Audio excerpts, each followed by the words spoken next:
চাঁদপুরে সিএনজি চালকদের সড়ক অবরোধ, তীব্র যানজট, চরম ভোগান্তির শিকার যাত্রীরা। চাঁদপুর কুমিল্লা মহাসড়ক বন্ধ করে দিয়ে দাবি আদায়ের জন্য বিক্ষোভ করে সিএনজি চালকরা। সিএনজি স্ট্যান্ড সহ বিভিন্ন সুবিধা না দিয়ে পৌর টোল আদায় বন্ধ দাবিতে সড়ক অবরোধ করে চালক ও শ্রমিক নেতারা। রোববার বেলা 11টা থেকে 2 ঘন্টা ধরে জেলা প্রশাসকের কার্যালয়ের সামনে চাঁদপুর কুমিল্লা মহাসড়ক অবরোধ করে রাখে সিএনজি চালকরা। দীর্ঘ সময় চাঁদপুর কুমিল্লা মহাসড়ক বন্ধ থাকায় সাধারণ যাত্রীদের চরম দুর্ভোগে পড়তে হয়েছে। সড়ক অবরোধ করে দাবি আদায় করার ঘটনায় জনমনে মিশ্র প্রতিক্রিয়া সৃষ্টি হয়েছে। এই সময় সিএনজি শ্রমিক নেতারা দাবি করেন, 5 আগস্টের পর হঠাৎ করে এক সপ্তাহ ধরে জেলার বিভিন্ন স্থানে পৌর টোল আদায় চলছে, অথচ সিএনজির জন্য নির্ধারিত স্ট্যান্ড নেই।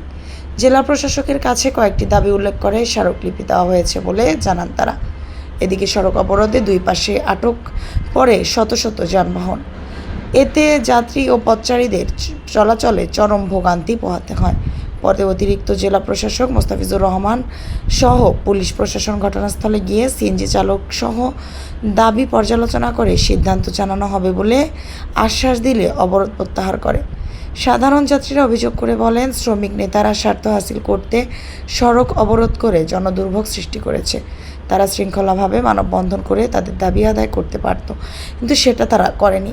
সিএনজির চালক নয়, সিএনজির মালিকও নয়, তারাই হলো শ্রমিক নেতা। সড়ক অবরোধ করার কোটা প্রাঙ্গণে আসা বিচার প্রার্থীরা ও সাধারণ যাত্রীদের চরম দুর্ভোগে পড়তে হয়েছে। তবে বিষয়টি প্রশাসনের কাছে গুরুত্ব সহকারে দেখার অনুরোধ করে সাধারণ জনতা।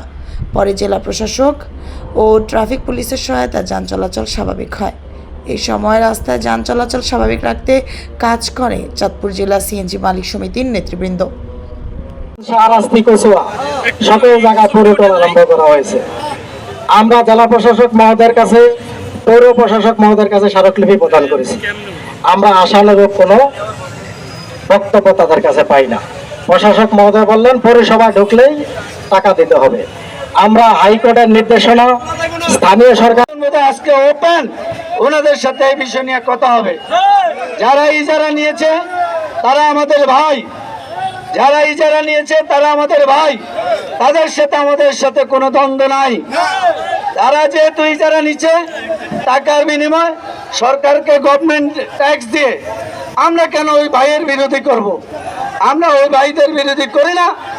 বলছি ওনার প্রতিনিধির সাথে কথা বলছি, সর্বোপরি সবার সাথে আমরা এই বিষয় নিয়ে কথা বলছি। কিন্তু দুঃখের বিষয় উনি আমার বারবার বলতেছে যে পৌরসভায় ঢুকলেই টাকা দিতে হবে।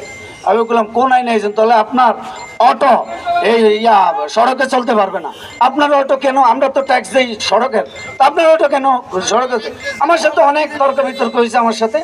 একবার করবে, আমরা তাদেরও সহযোগিতা চাই। আমরা এখানে কোনো প্রশাসনিক ঊর্ধ্বতম কর্মকর্তা না আসা পর্যন্ত আমরা আজকে এই